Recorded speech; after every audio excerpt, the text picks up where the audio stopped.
Urban Watch, day 14. Hey, I'm Austin Ward from Lettermen Row, and the saga continues. I'm with Jake Stoneburner and Zach Boren, a couple Ohio State Lettermen, to try and get some more insight, tell you the latest of what we know, what we don't know about this ongoing independent investigation into Urban Meyer in Ohio State. Guys, man, I don't know if any of your opinions have changed, Jake. So you were in here the day after talking with me. We didn't know how it was going to end then, and honestly, I don't know how it's going to end right now, but it does seem like maybe it's trending in one direction. What's sort of your read from where this thing is heading now in the final week of this investigation? Well, I think it's more of a positive light on Urban right now.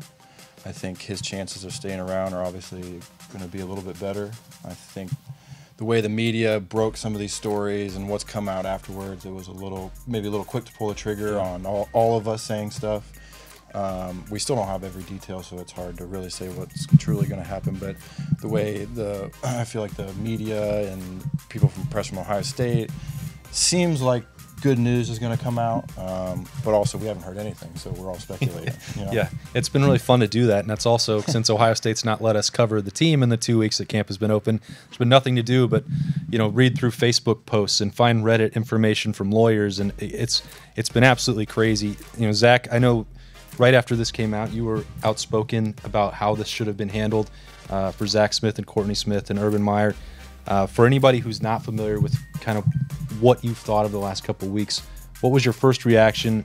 How do you view this situation now? My first question, are we really on day 14 of this? It's 2 weeks. Or did you make that up? It's got to be right. 2 weeks ago. Day 14. Oh my gosh. Yeah. It feels like it's been going on for like 3 months. Yeah, I was going to say like day 140. But by the way, I also have another thing to say is Jake and I are sitting here together like all the Twitter people, we do like each other. There was a second there where there was a lot of beef, but it's all right. At some point, Jake will go on camera saying that he was wrong and I was right. Until that time, we're still cool. That's why I'm sitting in the middle today. That's right. You're separating us. We're not going to have Lettermen Row split in two after no doubt 2.5 months of business. No doubt. Back to your question. I did. I went on record and said a bunch of things that I obviously knew more of the story than what really came out. Not that, I had insider information. I just kind of knew from being around Coach Smith, Courtney when we played there, some of the other coaches. Just as a former player, you know what goes on. You see some of the things around the facility, and you have a relationship with the coaches and their wives and their families. And so, obviously I caught a bunch of heat for saying some of the stuff I did, but it's kind of coming out now that, hey, everyone did kind of blow it up a little bit, and the media was quick to write a big story and jump on a big story when all the facts hadn't come out yet. Yeah, I would say not all of the media were quick to rush to a judgment there. I would agree. Lettermen Row was not. And we can explain a lot of that. Yes. The way we've reported this and things like when you have situations that are irrelevant to the investigation, Lettermen Row has tried to tap the brakes on some of that. And I'm not saying that it's not entertaining to look at what Courtney Smith's mom may be saying, or maybe even substantive to the criminal case. But we know that stuff is out there. We'll allude to it when it's necessary, but we're not trying to take every possible instance from Zach Smith's background and tie it into this investigation where it doesn't fit. I've tried to say it every day since then, and I've been a broken record, and some people might not like hearing it. This is about Urban Meyer and Gene Smith. I know this fits into sort of what Zach believes, but it's what they knew, when they knew it, and how they handled it. And if there weren't charges for them to go off of in 2015, well, you can see why that would be a significant hurdle. But that's sort of why we've handled this the way we have. That you've not seen on Lettermen Row a detail about every single development in this story, every bit of speculation, a lot of Tom Herman talk, rumors that can't be verified. Yep. We can't. I think that's why Lettermen Row is what it is, right? I think that's why so many former players are becoming a part of Lettermen Row, and why we're going to see Lettermen Row take off to be one of the leading media outlets for college football and specifically Ohio State football. And I think it's because you are going to get a real background and you're getting to get real facts whenever Lettermen Row reports. We're sitting here, former players, former media personnel, right? That it takes hopefully current. I would say current. Yeah. But you know what I'm saying from the other side, right? I like to say you're on the good side now. You're on the player side, right? The media is different once you get a player's perspective. We report on the facts. We let all of the facts come out. There are so many lies and lies is kind of a bad word, but there's so much information that comes out that isn't 100% true from when you're playing to now when you're not playing, and things that you know just don't have all the details and all the facts haven't come out yet. So I think that's why Lettermen Row is going to take off, and why there's so many former players that are becoming involved with Lettermen Row, is because when you hear it from us, it's going to be the facts. It's going to be the real thing. You are going to get 100% the truth, and it's going to be black and white. Yeah, and I'm not going to sit here and pretend that we make every correct decision in this story. It's one of the most difficult, challenging, bizarre. There's so many things that are extraneous to the investigation that are popping up that you have to make decisions. We've had to make more choices in the first, 2.5 months of this company than I did in maybe the previous 6 years. It's a hard story. And Jake, we've talked about it for 2 weeks. It's just, it's difficult to wrap your arms around everything that's going on, because your opinion about the thing could change every hour depending on the latest thing you read. It's almost like a lose-lose situation. Right. You can't really be on either side of the argument or be right on either side, because we don't have all the information. You could be on the, oh man, Coach Meyer should have said something, he should have done this, this, and this, but then he did. So then you're on the wrong side of that argument. Or then are you defending Gene Smith for not doing anything, or the police, and then it's that Me Too movement. You're on the other side of that. It's a super sensitive subject, right, because people got hurt, allegedly. People misreported stuff, and it's just all up in the air of like, well, what is true, what isn't true? I mean, coaches are coming out and saying this, reporters are coming out saying, back to the Coach Herman, and then he comes out and just denies it. So it's like, well, where is this story going? Are they digging? What am I even supposed to believe? Do you believe? Well, Coach Meyer comes out and says, okay, well, if you believe that, then you got to see, okay, what do the higher ups do? Then you're like, all right, man, which side of this argument is right to be on? Because I don't have all the information, but I'm asked to, ask these tough questions of which way you thinking, and it's one of those, like, it's almost too sensitive to be correct on one side, because another fact come out 20 minutes from now that makes what I just said completely wrong. I think the bigger issue now is, the initial report came out, initial story came out, and everyone jumped to conclusions, right? It was a massive story. Granted, we don't know if all the facts were right. I mean, some may be true, some may not. I think the bigger issue now is the media, after it's kind of slowed down a little bit, and everyone in general is trying to dig into Zach and Courtney's relationship now. Now they are putting them out into the middle of the national spotlight and really digging into every nook and cranny of their relationship, which everyone knows was not a cordial relationship, was not a normal relationship by any means. And so I think that's the biggest issue, is now it's almost their privacy, and everything that had happened in their past is getting brought up, and that's not fair to them. Yeah. I think part of that, guys, and this is the part maybe where a bunch of the audience rolls their eyes at me, and maybe a bunch of former players do too, but I think that Ohio State has created some of this mess for themselves by this 2-week blackout. And I know no one likes to hear about lack of media access. Jake, I don't remember you being the biggest fan of having to come talk to us when I got on the beat and do stuff on Wednesday nights or whatever. Zach maybe tolerated a little bit more than some others. Thank you. I appreciate that. I tolerate. I mean, you guys were both good at it. Otherwise, you wouldn't be sitting here with me right now. But I was good at lying to the media. Well, Okay. Oh wait, never mind. Never mind. Was that too? You don't was have that too quick of a You're joke? not allowed to do that. Is that too quick of a joke? Yeah. But anyway, my point is, you have Ryan Day, who is the acting head coach of the Ohio State Buckeyes. He's gone now 2 weeks. He makes $1 million, and he's supposed to be the current face of that program. Hasn't spoken in 2 weeks. You have Greg Schiano and Kevin Wilson, both former head coaches. Both have dealt with some sort of scandal in their past as well. In that role, they know how to take the heat and answer questions. And they both, one makes $1 million, one makes close to $1 million. They haven't answered any questions. The day after Zach Smith was fired, Ohio State trotted Paris Campbell out at Big Ten Media Days. He had to talk for a full day, whereas just hours after his position coach had been fired, he handled it wonderfully because he's a veteran and a captain of the team. I can't understand for the life of me, and tell me if I'm wrong, you guys are in the locker room, have been in the locker room, you know what training camps are like. How is it that saying no comment, I'm not taking anything but football questions, is so difficult when Ohio State could so easily say, hey, the leadership on this team is fine. Our practices are the same as they always were. And we're going to talk about football, and you guys can worry about position battles and depth charts. I mean, am I that crazy to say this? No, you're not that far off, but this is what I do know about Ohio State, right, is they may have made a little bit of a mistake at Big Ten Media Day. They should have went and told the media all questions should be focused around the 2018 Ohio State Buckeyes and football-only questions. The captains that were there were grilled on Zach Smith questions. Coach Meyer, as we know, was grilled on Zach Smith questions. And the PR department of Ohio State should have came out and maybe made it known that those questions were not allowed. But it happened, right? Yeah. This is what I do know about Ohio State is Ohio State, as you can see, gained so much national attention that everything they say, whether it be the smallest thing or the biggest thing, is scrutinized day after day. And so Ohio State is one of those things where, guess what, when there is national media attention on you, they will shut it down. And they can, because they're not a Toledo, they're not a Bowling Green, they're not even a Michigan or Michigan State, right? They are maybe one of 3 programs in the United States that when this happens, there will be a rush of media attention. They're wanting to scrutinize every little thing that's done. So the easy decision for them is to just shut it down because they can.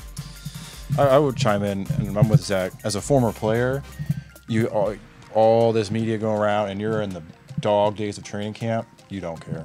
You don't care about what's going on outside. You're just trying to get through that next day. You're worried about football practice. You're worried about your body. You're worried about the playbook. You come together as a group. And you know what? All these outside information, it's just going to bug us. We got practice tomorrow. I know that. That's the only thing I do know. Practice is a grind. Football is a grind. So we're going to, that's what, as a player and as a former player, there was always distractions. We had the Coach Tressel thing, guys getting suspended. At the end of the day, you came together as a group of players.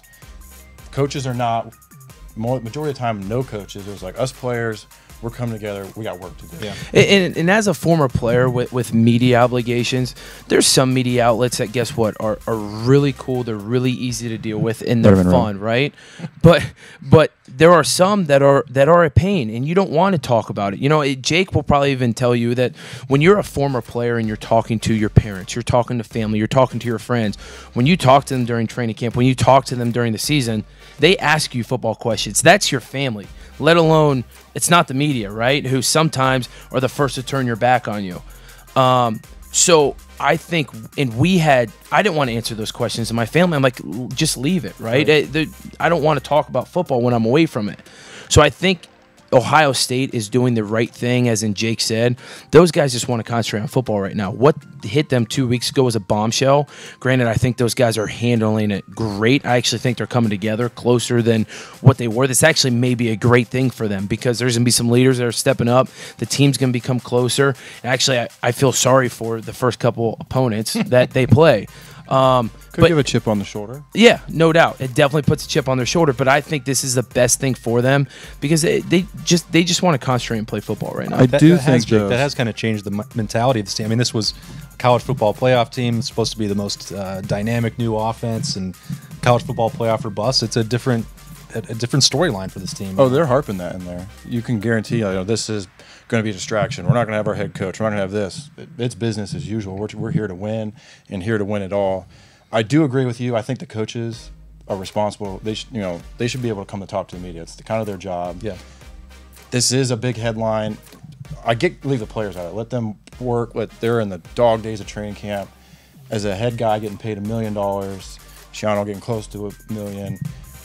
Answering some media questions, even if it's just about football, would go a long way. Yeah. And I get leaving the players out because they're young. It's a lot of media. We want them to focus on football only. But I feel like kind of as one of those leaders, as Ohio State, as the head higher ups, you kind of got to deal with that type of stuff. And now, if the Gene Smith says no media for 2 weeks, no media for 2 weeks, you got no. Yeah, I mean, sorry. I want to say that my understanding of this is that it's coming from the university as a whole and not Jerry Emig, the sports information director. I think he's trying the best he can. We love Jerry. You guys know. Yeah, Jerry's the best. He wants people to write about the football players, and I want to write about football. Now, part of this is obviously Urban. I'm not going to win this discussion with you two guys. You're both bigger and stronger than me, and you've also been through all that before. So I think you just need to agree with us then. I'll say, like, I'll concede. Maybe we don't need to talk to the players until it's concluded. I wish that we could. I think that'd be helpful, but I can't see any reason why you would not put the adults in charge to talk about what's happening. Especially, let's say, and I don't think that this is the likely outcome right now, but it's certainly one that still will be on the table. If Urban Meyer does not get cleared this week and Ryan Day is suddenly the acting head coach moving into the season, and he hasn't even spoken for half of training camp, said one thing about his leadership of the program, to me, what is that? What is it? You're not standing behind him to do this? Like, you don't trust him to go do it? It's crazy to me. I just can't get there in my mind. I see where you're coming from, but also from an Ohio State perspective, people have to think about this. There is an active, ongoing investigation into the Ohio State football program. When there is an active investigation going on, I am sure Ohio State does not want anyone saying anything to the media. They do not want anyone in front of the media. They're kind of going to close the ranks. I can see that once this investigation is over with, that is when you will see the coaches, the higher ups of the football program, come out and release statements and talk. But we've seen this in the past, right? Anytime there is an investigation into something, the last thing you want to do is say hi or any kind of word, right? Because it could throw something off. We've seen that, right? The smallest little thing, people dive into it and they automatically come up with assumptions and have opinions about what is being said. So I guarantee you this comes up from President Drake, Mr. Smith, all of those guys that with an active ongoing investigation, they're leaving the entire football program out of the media. All right. That makes sense. Yeah. I try to shine some light sometimes. You guys are pretty helpful to have around. I think that's why we have you down to Lettermen Row. So unless I'm missing anything. You guys played under an interim coach. What's that like? Tough. Yeah, doing an interim coach is it's weird a little bit. You obviously aren't used to a guy having an interim tagged to his name. The media actually plays it up more than what it is.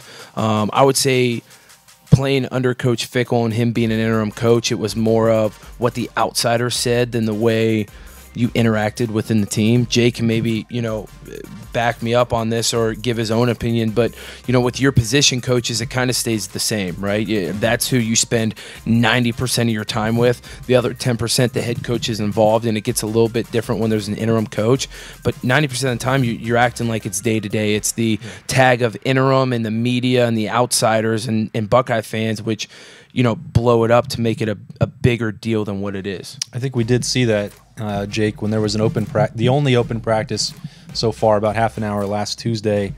The only thing that was different was that Urban Meyer wasn't walking around from unit to unit. Everybody else is not. Ryan Day didn't decide he was going to do that. He went and he coached the quarterbacks and was working with the offense, the same as every other position coach, with the exception a little bit of Greg Schiano, just because his role is different now. But it did appear. You had Mickey Marotti on the microphone. You had, Ryan Stamper helping with the black stripes. It did look like what Ohio State practices under Urban Meyer have always looked like. The thing is, the last thing you'd want to do, especially this close to the season, is just totally change ship. Blow up practices, do them completely different than what they've been doing. Because even though Coach Meyer's not there, everything he's taught, instilled in the assistant coaches, the players, it's all there. So keep it business as usual. Keep it rolling, because you're too close to the season, for your interim coach to implement his ways, his thoughts. And I would assume Ryan Day's ways and thoughts are probably along with Urban, or else Urban wouldn't have hired him. Now, when we had Coach Fickell, we had 3 or 4 months before the season started, so he was able to throw in a little bit of his takes, his ways. But it was a lot of Coach Tress's stuff, because that's where he came up under. He saw what worked. He saw how we won games with Tress, so he pretty much did what Tress did.